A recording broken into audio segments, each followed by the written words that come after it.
Assalamualaikum warahmatullahi wabarakatuh.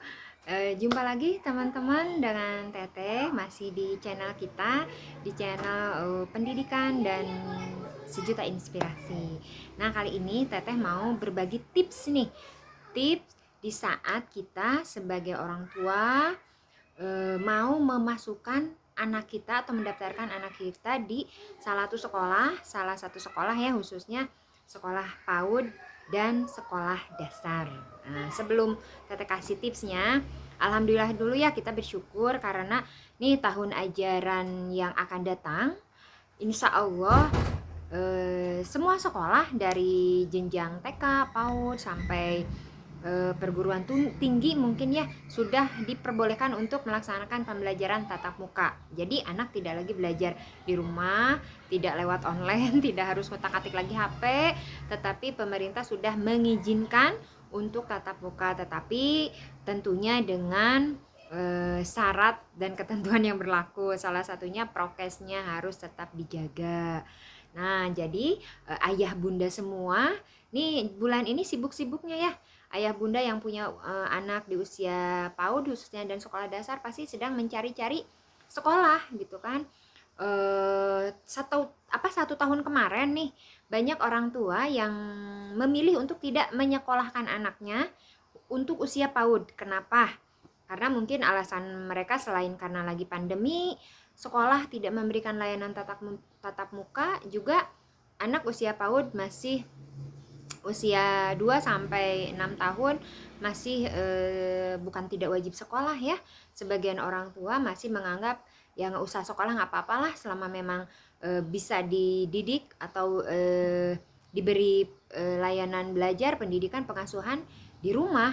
Ya kalau Teteh pribadi sepakat-sepakat aja kalau ada orang tua yang memang lebih memilih untuk mendidik anaknya di rumah, itu malah lebih bagus ya kalau orang tuanya punya waktu, orang tuanya punya ilmu tentunya gitu kan, menyiapkan lingkungan yang tepat juga untuk pertumbuhan dan perkembangan anaknya. Jadi sah-sah saja kalau kita sebagai orang tua nggak usah menyekolahkan anak misalnya di PAUD atau di TK nanti langsung SD, tidak apa-apa. Teteh juga dulu nggak lewat PAUD atau TK dulu ya, langsung SD, bahkan usianya masih cenderung masih sangat muda. Nah, kembali lagi ke apa sih persiapan kita sebagai orang tua untuk memasukkan anak di sekolah PAUD. Nah, untuk tahun depan kalau memang sekolah-sekolah khususnya PAUD itu sudah diperbolehkan tatap muka ya, Teteh sih sarankan kepada ayah bunda lebih baik menyekolahkan anaknya. Nah, kenapa? Karena kita sama-sama tahu lah, sama-sama menyadari bahwa zaman sekarang berbeda dengan mungkin zaman kita waktu masih kecil. Zaman Teteh masih kecil dulu, usia 5 6 tahun, dimana tidak sekolah TK pun kita masih banyak waktu, kita masih orang tua kita masih bisa menemani kita untuk bukan cuman belajar ya, untuk berpetualang, mengeksplor diri gitu ya, mengeksplor alam, dan menstimulus, merangsang pertumbuhan dan perkembangan anak-anaknya gitu. Karena orang tua zaman dulu kan masih tidak sesibuk orang tua zaman sekarang. Kalau orang tua zaman sekarang khususnya kalau ayahnya pasti ya bekerja gitu kan. Bunda-bundanya yang sekarang kan juga banyak menjadi wanita karir, pekerja kantoran.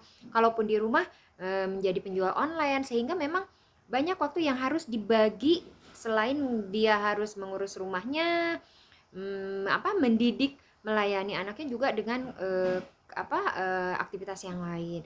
Sehingga memang kalau bunda-bunda di rumah yang kebetulan menjadi seorang istri atau ibu yang juga wanita karir, akan lebih baik justru disekolahkan saja. Nah, tinggal bagaimana kita memilih atau menentukan sekolah mana yang tepat untuk putra-putri kita khususnya di usia PAUD nih ya. Nah, kenapa kita harus seleksi dalam memilih? Jadi bunda-bunda semua, kita sekarang pola berpikirnya harus dirubah ya. Kalau dulu mungkin orang tua kita suka gini ya, kalau mau daftarin anaknya, aduh keterima nggak ya anak saya masuk sekolah ini, aduh jangan-jangan nggak keterima, di situ kan persaingannya ketat atau apa-apa misalnya, disuka untuk orang-orang elit atau apa. Nah, justru sekarang kita harus membalik pola pikir itu. Kita yang harus menentukan sekolah itu tepat atau tidak buat anak kita. ya. Jadi kita sebagai orang tua yang harus memilih, ini sekolah A, sekolah B, sekolah C ini tepat tidak untuk anak saya, cocok tidak untuk jadi pilihan anak saya. Nah, jadi harus seperti itu. Bagaimana caranya? Ya kita harus aktif ya, harus kita ya harus mendatangi gitu. Jangan cuma dengar kabar orang, masuk sini yuk, di sini kan begini-begini, jangan ikut-ikut tren. Kita harus mencari sumber-sumber informasi yang terpercaya, dan kita harus mengamati langsung. Kenapa? Karena untuk usia PAUD, nah bunda-bunda semua kita sama-sama tahu juga, kalau usia PAUD 0 sampai 8 atau 0 sampai 6 tahun itu usia-usia emas, di mana pembentukan karakter, pembiasaan di situ benar-benar menjadi akar ya, akar yang harus kuat, yang harus tangguh untuk nanti dia tumbuh semakin dewasa dan siap menghadapi masa depannya. Jadi usia-usia PAUD ini justru jangan asal yang penting sekolah deh, yang penting main sama teman-temannya, yang penting bisa nyanyi. Enggak cuman yang penting. Justru kita harus mementingkan itu, karena usia PAUD ini usia yang sangat penting. Jangan sampai kita melewatkan begitu saja. Nah, itu Teteh pernah bahas ya sama Pak Dani juga, bagaimana sih usia PAUD itu perkembangannya seperti apa yang mereka perlukan gitu kan, apa yang harus distimulus oleh orang tua, guru, teman-teman, serta lingkungannya seperti apa. Di pertemuan ini Teteh ingin memberikan tips-tips saja kita sebagai orang tua untuk memilih sekolah yang tepat untuk putra-putri kita. Yang pertama tipsnya, kalau Teteh biasanya kan ini kan musim-musim pendaftaran ya, kalau misalnya ada yang mendaftar ke sekolah gitu, ke Mawadah, kalau misalnya orang tuanya ragu, aduh gimana ya gitu kan, sebenarnya suka gitu sekolahnya, sebenarnya lingkungannya enak, tapi anak saya ini begini, biasanya ada ya sebagian orang tua yang seperti itu. Nah biasanya Teteh sering menyarankan, bunda bawa aja anaknya ke sini. Jadi bunda-bunda semua sebelum menentukan ini sekolah yang nanti jadi pilihan untuk putra putri bunda, bawa dulu anaknya ke sekolah tersebut, Bun. Jadi harus dibawa. Kenapa? Karena hati atau perasaan anak-anak itu peka. Dia merasa nyaman, merasa enak di sebuah lingkungan yang baru tuh, dia bisa mengetahui itu. Dan syukur-syukur kalau anak yang sudah bisa ngomong kan bisa ditanya gitu ya, mau nggak sekolah di sini, suka nggak sekolah di sini gitu. Ya biarkan dia melihat-lihat lingkungannya, bertemu dengan orang-orang di situ, bertemu dengan gurunya. Kalau anak sudah merasa nyaman, nanti kedepannya akan lebih mudah dia untuk dilepaskan dengan mandiri. Nah, jadi yang pertama itu bawa anaknya, lihat-lihat dulu gimana dia merespon lingkungan yang baru. Pas datang ada ketakutan atau gimana gitu kan. Ada, kalau misalnya dia udah merasa nyaman di lingkungan yang baru walaupun belum kenal sama orang-orang, dia akan enjoy. Nah, terus yang kedua pastikan lingkungan sekolah tersebut aman, nyaman, dan menenangkan. Dari mana? Apalagi sekarang kan lagi musim pandemi ya. Artinya kita belum tahu nih pandemi kapan mau berakhir, pandemi kapan mau selesai, dan kapan negeri ini benar-benar 100% terbebas dari pandemi. Dimana kita sekolah tidak harus pakai masker, dimana anak-anak bisa dilepas dengan tenang, orang tuanya nggak khawatir lagi, nggak cemas lagi. Kan kita belum tahu itu, sehingga memang sekarang kita harus lebih selektif lagi daripada hari-hari biasanya. Lingkungan yang aman seperti apa? Lingkungan yang aman artinya jangan terlalu berbaur dengan penduduk. Kan ada ya sekolah-sekolah yang, mohon maaf ini, sekolah-sekolah yang mungkin cuman rumah berdiri di tengah-tengah penduduk gitu ya, masuk-masuk ganggang, misalnya ganggang sempit, sehingga siapapun bisa bebas keluar masuk lewat-lewat ke situ, ke sekolahan. Bahkan kita sendiri tidak tahu ini guru, ini pengunjung, ini orang tua murid atau siapa. Nah, usahakan lingkungan tersebut aman dan nyaman ya. Nyamannya seperti apa? Nyamannya pertama seperti memiliki halaman yang luas. Kenapa ini penting? Karena kalau sekolah itu hanya berbentuk bangunan tanpa halaman, bagaimana anak-anak bisa distimulus dengan optimal?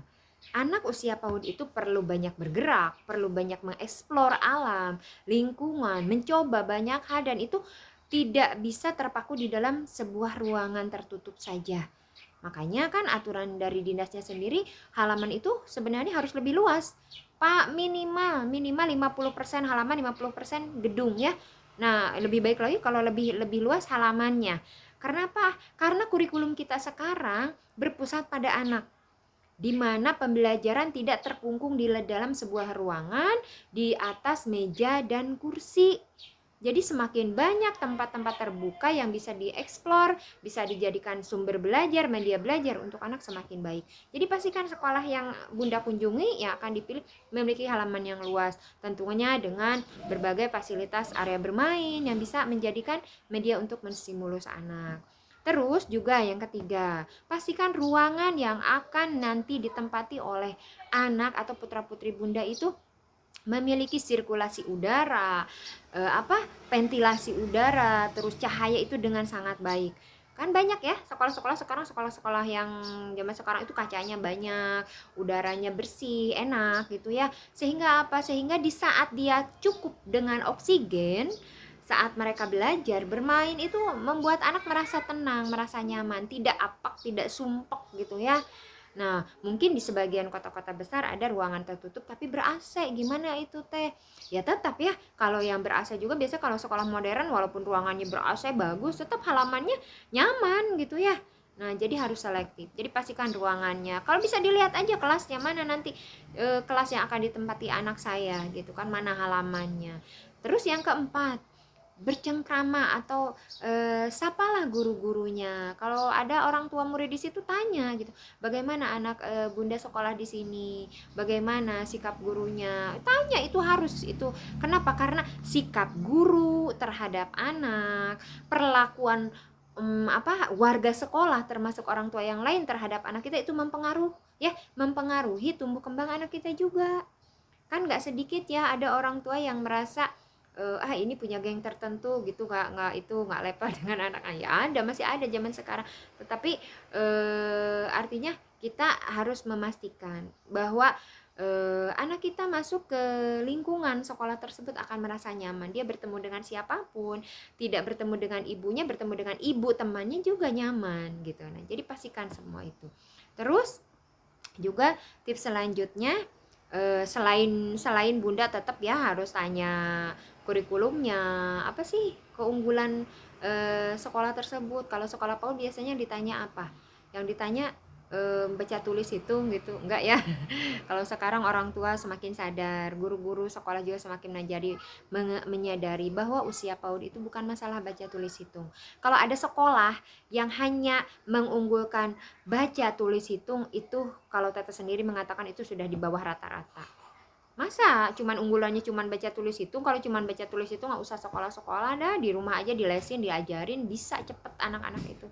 Tetapi lebih dari itu, pembentukan karakter ya, kemandirian. Nah itu, syukur-syukur potensi dan bakatnya di usia dini sudah terlihat, sudah nampak, sehingga nanti pas dia masuk SD, SMP sudah bisa terarahkan dengan tepat. Jadi cari sekolah yang memiliki kurikulum yang jelas, pembentukan karakternya seperti apa, terus program pembelajarannya seperti apa. Kalaupun misalnya sekarang ada yang berbasis alam, berbasis teknologi, ya tetap karakternya masuk di mana, berapa porsi pembentukan karakter di situ difokuskan oleh guru dan sekolah ya. Nah, jadi selain kurikulum pun kita poin-poin penting tadi harus dipastikan. Dan yang terakhir tipsnya, kalau ayah bunda mau memasukkan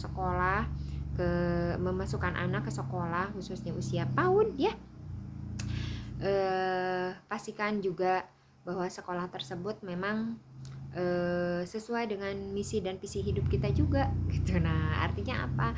Artinya bahwa orang tua sebagai mitra sekolah, nah harusnya memiliki program ini. Tidak seperti ini, tidak merasa bahwa kalau anak bunda sudah dititipkan ke sekolah kami tenang, dijamin pintar, dijamin soleh. Enggak ya, kalau ada sekolah yang seperti itu justru jangan percaya. Kenapa? Karena anak di sekolah itu cuma berapa jam, paling lama 3 jam, sisanya dengan orang tua. Apa bisa menjamin 3 jam itu bisa membentuk karakter yang super hebat, akhlak perilaku yang super positif? Enggak ya, kalau tidak ada kerjasama dengan orang tua. Sehingga kalau sekolah pada awalnya sudah mengatakan, kami kurikulumnya seperti ini bunda, lingkungan, guru-guru seperti ini, tetapi ini pun tidak akan berhasil kalau tidak ada kerjasama dengan ayah bundanya, bentuk kerjasamanya seperti ini, seperti ini. Nah, kalau sekolah sudah mengatakan seperti itu, artinya mereka siap menjadi mitra kita sebagai orang tua. Tetapi kita pun harus harus tahu betul gitu kan program kemitraan dengan orang tua seperti apa. Apalagi sekarang pembelajaran online ya, benar-benar orang tua dituntut menjadi guru gitu ya. Nah, jadi sekolah harus punya jelas program-programnya seperti apa. Nah, jadi itu aja tipsnya untuk sesi yang ini ya. Intinya kalau ayah bunda mau menyekolahkan anak khususnya di usia PAUD, benar-benar kenali lingkungan sekolahnya, datangi ke sekolahnya, banyak tanya ke gurunya. Kalau gurunya ditanya mereka nggak mau jawab, oh itu urusan lembaga, itu urusannya yayasan, nggak boleh ya. Sekarang bahkan ada sekolah-sekolah yang masalah keuangan aja transparansi dengan orang tua, ini kesini posnya, itu lebih baik lagi ya. Kalau di Mawadah itu semuanya terbuka, jadi boleh orang tua tahu segala macam, itu silahkan supaya nanti jalannya enak gitu ya, nggak ada yang ngeganjel istilahnya tuh. Dan kalaupun ada seperti sekarang ya, ada pandemi, anak harus belajar dari rumah, sedangkan sekolah harus tetap juga buka layanan, guru-guru nggak mungkin diberhentikan, akhirnya tetap bisa jalan, karena itu tadi semua dengan serba keterbukaan, semua bermitra, tidak hanya sekolah, tidak hanya orang tua, tetapi orang tua dan sekolah menjadi sebuah menjadi mitra yang sangat baik. Oke, itu dulu ya teman-teman, ayah bunda semua. Mudah-mudahan kita sebagai orang tua bisa memberikan lingkungan yang terbaik untuk putra-putri kita, memberikan mereka teman-teman dan guru terbaik untuk masa depan mereka ya. Karena usia PAUD usia emas, jadi harus sangat-sangat dipentingkan dari sekarang.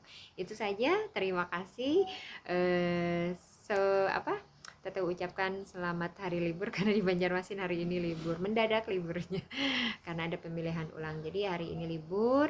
Mudah-mudahan ya ayah bunda yang nonton video ini bisa menjadi bahan pertimbangan ke depannya, khususnya dalam menentukan sekolah buat putri-putri kita. Terima kasih, sampai jumpa di sesi berikutnya. Oh, jangan lupa di share dan subscribe ya. Mudah-mudahan video ini bermanfaat untuk semua. Terima kasih. Assalamualaikum warahmatullahi wabarakatuh.